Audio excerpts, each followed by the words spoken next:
He shared the screen with Tom Hanks, Al Pacino, and Robert De Niro. Steven Spielberg personally fought to keep him in one of the biggest war movies ever made. Tom Sizemore had everything an actor could want: talent, respect, and a career that seemed unstoppable.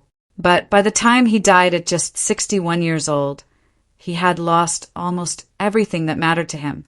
Friends turned away. Directors stopped calling. Even his own children saw a side of him that fame could never fix. What turned one of Hollywood's most respected actors into a man fighting just to survive? The answer is darker than most people realize, and it starts long before he ever stepped foot in Hollywood. Tom Sizemore was born on November 29, 1961, in Detroit, Michigan. His father worked as a lawyer and also taught philosophy, while his mother worked for the city, helping people solve problems through the ombudsman's office. Growing up, Tom lived in a working-class home with 3 siblings, and life was far from easy.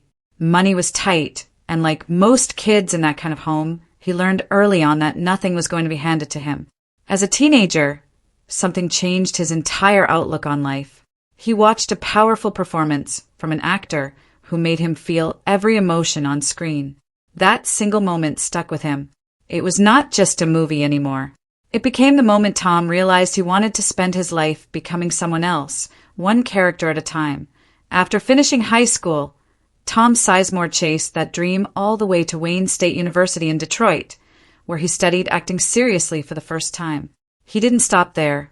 He went on to earn a master's degree in theater from Temple University in Philadelphia, spending years learning his craft on small stages before ever facing a real camera.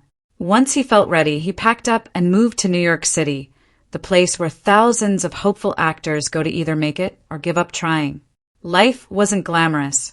He worked random jobs just to pay rent while showing up to audition after audition, hoping someone would finally give him a chance. Looking back, Tom once explained that acting was never just something he wanted to do for fun. It was his way out, his only real path toward a different kind of life. That path finally opened up in 1989, when Tom Sizemore landed a small role in Oliver Stone's Born on the 4th of July, acting alongside Tom Cruise. It wasn't a huge part, but it was enough to show Hollywood that he had something different, a raw, believable intensity that was hard to ignore. From there, things started moving fast. In 1991, he appeared in Point Break, and 2 years later, he took on a role in True Romance, a film written by Quentin Tarantino. Playing a sharp, no-nonsense detective, Tom proved he could hold his own next to any actor in the room. Then came 1995, and everything changed. He starred in Michael Mann's Heat, sharing the screen with legends like Al Pacino and Robert De Niro.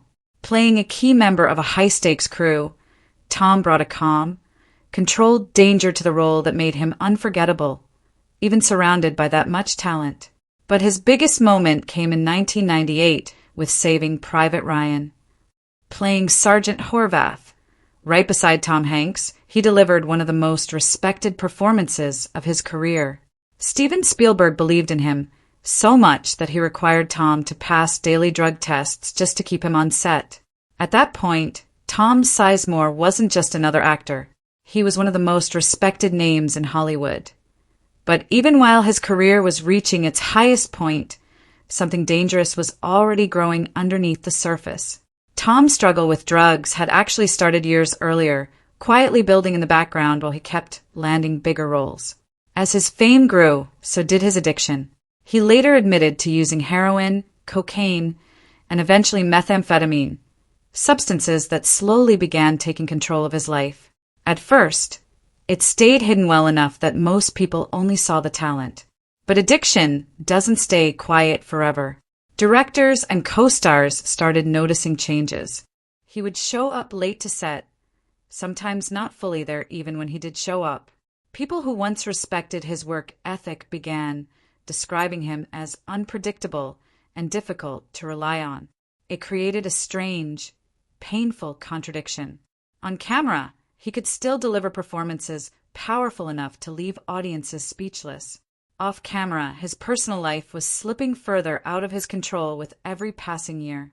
The same intensity that made him brilliant as an actor was now feeding the same habits that were slowly pulling him apart.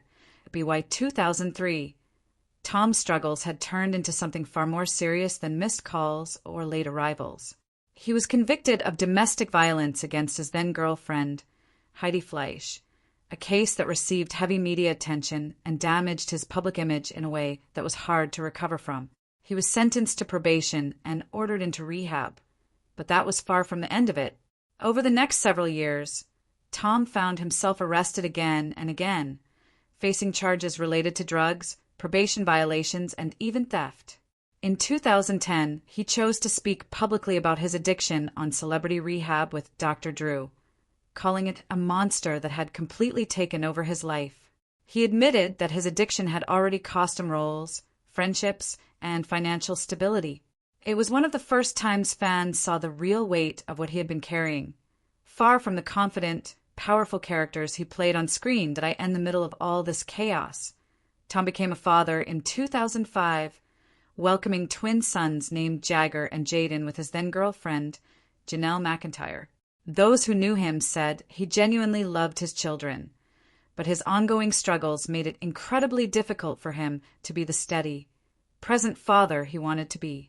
As his health and legal problems piled up, something in him seemed to shift. He started trying harder to stabilize his life, partly driven by the responsibility he now felt as a parent.